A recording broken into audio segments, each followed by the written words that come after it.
राजा और पंडित की कहानी। एक समय की बात है, गौतूर नाम के एक गांव में एक पंडित जी रहा करते थे। उन्होंने एक साहूकार के पास 500 रुपये ये सोचकर जमा करा दिए कि जब उनकी बेटी की शादी होगी तो ये पैसे उनके काम आएंगे। देखते ही देखते समय निकलता गया और बेटी शादी योग्य हो गई। पंडित जी ने अपनी बेटी के लिए योग्य वर देखना शुरू कर दिया। उन्हें अपनी पुत्री के लिए एक लड़का पसंद भी आया, जिसके बाद पंडित जी साहूकार के पास अपने पैसे लेने गए। साहूकार ने उन्हें पैसे देने से इनकार करते हुए कहा, मेरे पास आपने कोई पैसे जमा नहीं कराए। आपके पास क्या सबूत है कि आपने मेरे पास पैसे रखे थे? क्या आपके पास उसका कोई लिखित प्रमाण है? साहूकार की ये बातें सुनकर पंडित जी परेशान हो जाते हैं और वे समझ जाते हैं कि साहूकार ने उनके पैसे हड़प लिए हैं। एक दिन पंडित जी मंदिर से घर लौट रहे थे, तभी उनके दिमाग में विचार आया कि उन्हें उस साहूकार की शिकायत राजा से करनी चाहिए। हो सकता है राजा इस परेशानी का कोई हल निकाल दें। पंडित जी बिना देरी किए राजा से मिलने के लिए पहुंच गए और वहां जाकर उन्होंने अपनी परेशानी राजा के सामने रखी। पंडित जी की बात सुनकर राजा ने कहा कि कल नगर के लिए हमारी सवारी निकलेगी, तुम उस समय उस साहूकार की दुकान के सामने जाकर खड़े हो जाना। राजा की बात सुनकर पंडित जी अपना झोला उठाकर घर को निकल गए। अगले दिन राजा की सवारी निकली। नगर वासियों ने उन्हें फूलों की माला पहनाई व आरती उतारी। पंडित जी राजा के कहे अनुसार उस दुकान के सामने खड़े हो गए।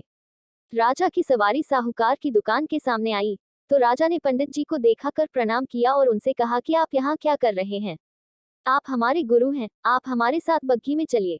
पंडित के बग्घी में बैठने के बाद साहूकार ने राजा की पूजा की और उन्हें फूलों की माला पहनाई। उसके बाद राजा की बग्घी आगे बढ़ गई।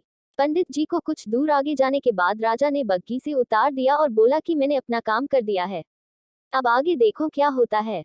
पंडित और राजा के संबंध को देखकर साहूकार सोच में पड़ गया और उसे घबराहट होने लगी कि कहीं पंडित उसकी शिकायत राजा से न कर दे। वह घर जाकर रात भर सो नहीं पाया। सुबह दुकान पर जाकर सबसे पहले साहूकार ने अपने मुनीम को पंडित जी को सहसम्मान दुकान में लाने के लिए कहा।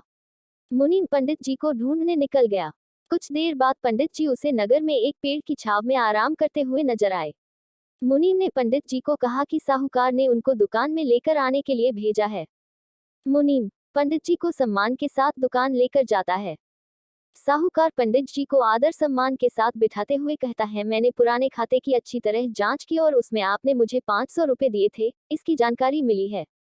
ये पैसा पीछे 10 सालों से मेरे पास जमा है, जिस वजह से इसका ब्याज मिलाकर यह 12,500 रुपए हो गए हैं। फिर साहूकार उन्हें 13,500 रुपए देता हुए कहता है कि आपकी बेटी मेरी भी बेटी की तरह है, तो ये 1,000 रुपए मेरी तरफ से उसकी शादी के लिए हैं।